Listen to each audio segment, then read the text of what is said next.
This is not a video about the women's tournament at the Commonwealth Games. And it's not that I don't care about that tournament. It's that I don't care about the Commonwealth Games. Like, not even a little bit. It's just, maybe it's working in a sport that's all about the Commonwealth, but I'm just a little bit over it. I don't really care who the fastest runner of the Commonwealth nations is. This is the last knot. My dad told me to say this. Don't care that Australia win a lot of gold medals in swimming when they're not up against the USA. I have no interest in the Commonwealth Games. And it's not to say I never had. I was an Australian, and until I understood how sport worked, I took the Commonwealth Games really quite important in a way, until I realized that it is in no way a real thing that I should care about. It's a bit like the firefighters and the police have like their own version of the Olympics. Sure, there's great athletes there. I'm sure they do incredible things. I'd love to go and watch them perform. I just don't care that much that these things exist. And the Commonwealth Games is pretty much the same thing. Now, weirdly in cricket, slightly different that we actually have a lot of strong Commonwealth teams, but even so. However, when I was 18, growing up in Australia and Australia winning lots of medals, I cared about the Commonwealth Games a lot. And that year is very important because when I was 18, that was 1998. And that is the last time that cricket was in the Commonwealth Games. And if you read some of the coverage, seems like people have almost entirely forgotten that that ever existed. And to be honest, there's very good reasons for that. I'm not going to pretend like I went and did heaps of research because I remember watching and following the tournament as it happened. But even then, I kind of remember nothing of that tournament. And if you've followed my channel at all, you realize that I remember everything about everything. Right? That's my cross to bear. I can't remember what day of the week it is, but I can certainly told you who came on first change in a test match in 1996. And those sorts of things usually stick with me. And yet the Commonwealth Games, even on me, almost doesn't exist. LinkedIn is part of my online writing course because there are so many cricketers and coaches that are on there. But even outside of that, me and a fellow journalist used to play a game with LinkedIn where we tried to guess what job a former Shield player may have based on their playing style. Surprisingly, we were often wrong. You, however, can use LinkedIn for far more important reasons, like creating a job post in minutes. Add the hashtag hiring and off you go. You can try screening questions to find people with the right skills and experiences. Because if you're a small business, well, LinkedIn is a large pond. So don't use this terrific platform to see what Graham Vimpani is up to since his 100 against the West Indies. Instead, visit linkedin.com/Inca, as in Inca, the back half of my podcast, Red Inca, and you can post a job ad for free. Terms and conditions do apply.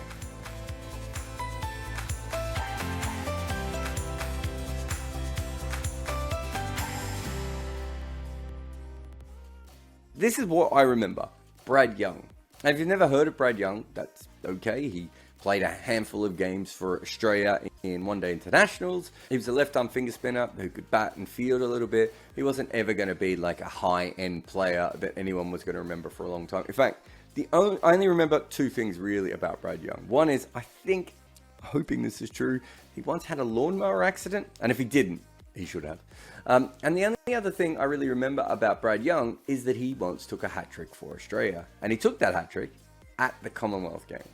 But the weird thing about this is, if you look up Brad Young on Cricinfo or CricBuzz or wherever you get your cricket stats really, he took 1 wicket from 6 ODIs. That's because the Commonwealth Games weren't actually considered one-day internationals. They were list day matches, which kind of tells you how they fit into cricket. Now, I think partly this was because there were so many teams who had never played a one-day international before. Malaysia, Barbados, Northern Ireland, Jamaica, and Scotland. Pretty sure none of them had played one before. And in that sense, it was actually kind of awesome to have all these new teams involved with the Commonwealth Games. Sort of like what the World Cup would be like if we hadn't spent absolutely generation after generation ruining our game and pretending that elite status matters more than just qualifying for an event does. But you may have noticed when I was going through those teams before that there was quite a few West Indian nations from the West Indies, the Caribbean. You see what I'm saying anyway. And we have the same thing with the current Commonwealth Games, of course. The Barbados women are playing at the moment.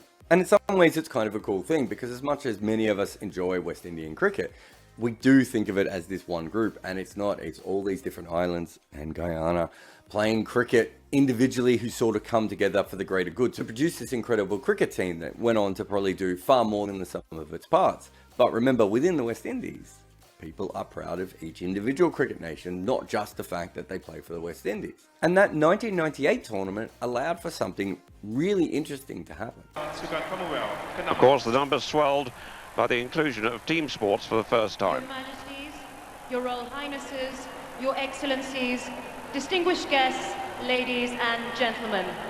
Good evening and welcome to the official opening ceremony of Kuala Lumpur 98, the 16th Commonwealth Games.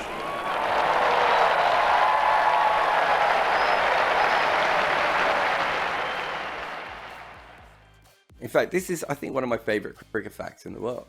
For the Commonwealth Games in 1998, Antigua and Barbuda picked Viv Richards to actually carry the flag for them at that event. And that, on its own, is just absolutely incredible. Antigua led by, believe it or not, Viv Richards, the most famous sportsman Antigua has ever produced. He played 121 test matches, and here in Kuala Lumpur, he's the technical director for the cricket team. That team includes test players Curtly Ambrose, Kenny Benjamin and Winston Benjamin, and is captained by Richie Richardson. Why I think it's one of the best facts in cricket is he wasn't playing in that tournament.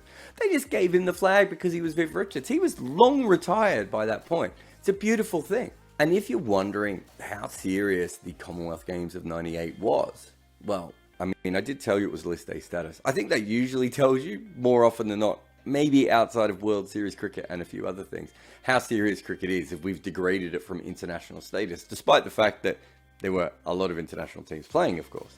But I think I can do even better. South Africa won that Commonwealth Games. Now, think about everything you know about South Africa and choking and never winning anything and everything else. No one ever goes, well, wait a minute. They didn't choke at that Commonwealth Games. It was considered so unserious at the time that it's almost been completely airbrushed out of the entire South African history narrative. And they haven't won anything else. It's the only thing they actually won. And none of us ever talk about it. And none of us even care about it. But the whole Commonwealth Games thing was so bizarre. Malaysia does actually have a very good history of cricket. In fact, if you go back and read the very old Asian cricket books, Malaysia had a history of it. They just kind of faded away as a team.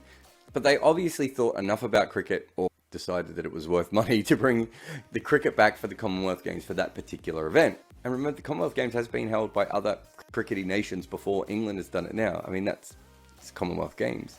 And yet it was Malaysia who brought it back, which I think is absolutely bizarre. But there's something else about the whole thing that just doesn't quite sit right and tells you that it was a tournament out of its time, even when it was played very much in its time. For instance, the teams wore whites. And if you're thinking, wow, one-day cricket back in those days, well, there'd been 2 World Cups by that point where teams hadn't worn whites. It's something really weird to have a look at, the South Africans winning or Steve Waugh batting, wearing whites in one-day cricket. And as far as modern day goes, there are obviously great things when it comes to the women being in this event. It may lead to cricket being in the Olympics, as Nagraj at Cricinfo reported. It seems like we're getting closer and closer to that happening. If not in 2028, then probably in the following games. And I've made a video on that before, which you can go and find on this channel. But cricket at the Olympics would be huge. Not only would we get a chance to see Shimron Hetmyer and Mustafiza Rahman carry their nation's flags, although that would be quite cool. I'm a big fan. I'm trying to think of other players who could carry their flags. Tabraiz Shamsi walking into the stadium carrying his flag. But there'd also be a lot more funding for women's cricket, associate and disability cricket. And at the moment, those are the 3 areas of cricket that need the most. And I understand the too much cricket argument because, that's certainly something that happens a lot in cricket. And Ben Stokes would probably have some words. And from the major men's team's perspective, there is too much cricket. Of course, that could all be offset by the ICC just cancelling another tournament to allow for cricket to be in the Olympics, which of course they won't do. We'll just continue to have cricket in the Olympics and we'll have everything else and we'll try and handle it. So in that way, having cricket in the Commonwealth Games for the second time isn't the biggest deal in the world. It does probably allow the Olympics to see the sort of PR success that you can have, the buzz that you can create, and the fact that cricket is actually followed. People are talking about it. And it's certainly not the cricket side of things that I have a problem with the women in the Commonwealth Games. It's most definitely the Commonwealth Games side that I have a problem with.